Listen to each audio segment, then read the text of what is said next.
10 years ago, I hit a wall. Despite having finished grad school at Harvard, where I thought I had it all figured out, I found myself completely lost.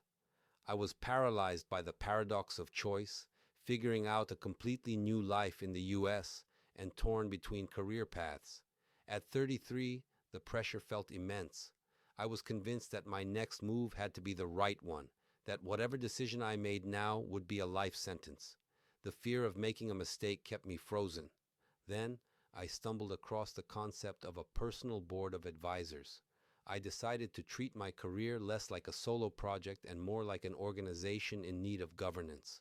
I didn't hire strangers, I audited my existing network. I turned to Marshall Gans, a legendary leadership professor, to serve as my mentor for my interest in leadership and social change. I recruited a friend to be my challenger, someone to test my logic and ask the hard questions. I partnered with another friend who was going through the same struggle to be my coach. We talked every week, coached each other, and he is my business partner today. I found an additional mentor, insider, an expert in career development, who was offered by my then current project at the World Bank to advise on career paths. The formula worked. The conversations I had over the next few months enabled me to find clarity. Those advisors gave me the courage to launch ChangeLab, an organization dedicated to democratizing leadership through action and experience. I went from being lost and confused to building the work and life I wanted to have. The lesson: the self-made leader is a myth. The most successful people don't operate in a vacuum. They build a scaffolding of wisdom around them. This week, we are exploring how to build your own personal board of advisors, PBOA, for growth and accountability to reach your 2026 goals. Why the solo genius era is over. The career ladder is gone. It has been replaced by a career web, dynamic, complex, and often overwhelming. Mobility: professionals change roles 4x more often than previous generations. Complexity: hybrid work and cross-functional roles mean you rarely have just one boss guiding you. If you rely solely on your direct manager for development, you are limiting your growth to their specific bandwidth and biases. A personal board of advisors diversifies your risk. It provides a consulting dream team that travels with you, regardless of which company signs your paycheck.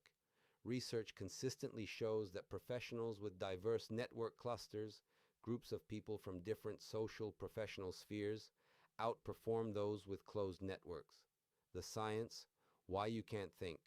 Alone neuroscience confirms that the self-made brain is a biological impossibility. Our brains evolved to be social organs, not isolated computers. When you problem solve alone, you are biologically prone to confirmation bias. Your brain actively ignores data that contradicts your current beliefs to save energy. A personal board triggers a phenomenon known as distributed cognition. By verbalizing your challenges to others, you force your brain to engage in metacognition, thinking about your thinking, which shifts activity from the amygdala, fear and emotion, to the prefrontal cortex, logic and planning. In simple terms, your advisors don't just give you answers, they allow you to outsource your cognitive load and bypass your own blind spots, making you literally smarter than you could ever be on your own. Create your personal board of advisors. A common mistake is thinking a board is just a collection of mentors. As I found in my own journey, you need different people for different functions. Aim for 3 to 6 people who fill these specific archetypes. The challenger: the person who isn't afraid to tell you you're wrong. They poke holes in your logic and prevent confirmation bias. 2. The confidant: a friend, spouse, or peer going through a similar life stage or facing a similar challenge to share thoughts with. Someone you trust, someone outside your organization, so that you can speak freely without mixed loyalties. 3. The connector: the person who knows many other people. They don't just give advice, they open doors and make introductions. 4. The coach: you can hire a professional coach or work with a curious friend who asks the right questions. You can even make a deal to coach each other. No formal training required. Learn about the coaching mindset here. 5. The sponsor, the insider, Someone senior within your current organization who advocates for you when you aren't in the room. 6. The mentor. Someone who reminds you of your values, keeping you grounded when your ego inflates or deflates. Someone who has experience walking the path you want to walk on. 7. The expert. A mentor, skills coach, or teacher highly regarded in your industry who can help you improve at your job. Quick action. Create your own mix. Given your personality, challenges you are facing, and your 2026 goals, which three do you think you need the most? The recruitment strategy. The biggest barrier to building a board is the awkwardness of the ask.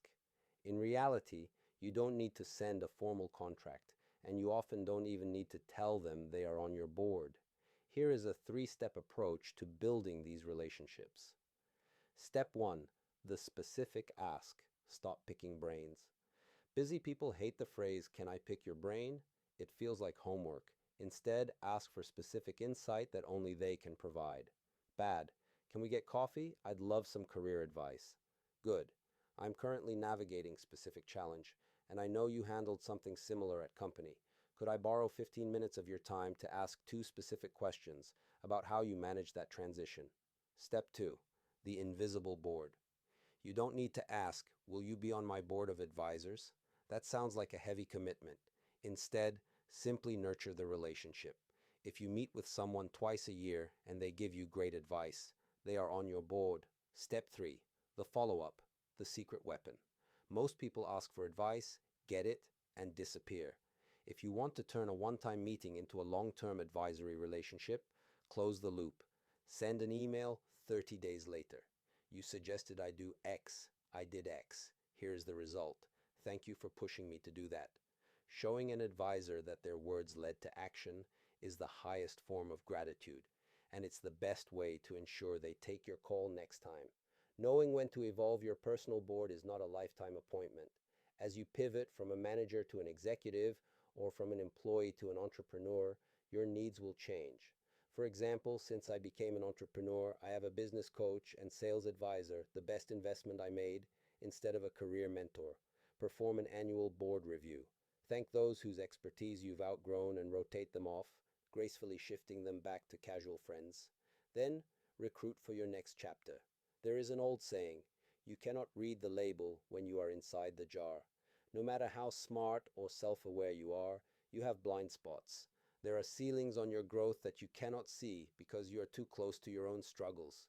Greatness is never a solo pursuit.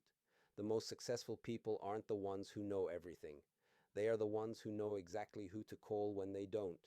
Stop trying to be the smartest person in the room. Leadership development is about building a room that makes you smarter. Looking for unbiased, fact-based news? Join 1440 today. Join over 4 million Americans who start their day with 1440, your daily digest for unbiased, fact-centric news. From politics to sports, we cover it all by analyzing over 100 sources. Our concise 5-minute read lands in your inbox each morning at no cost. Experience news without the noise.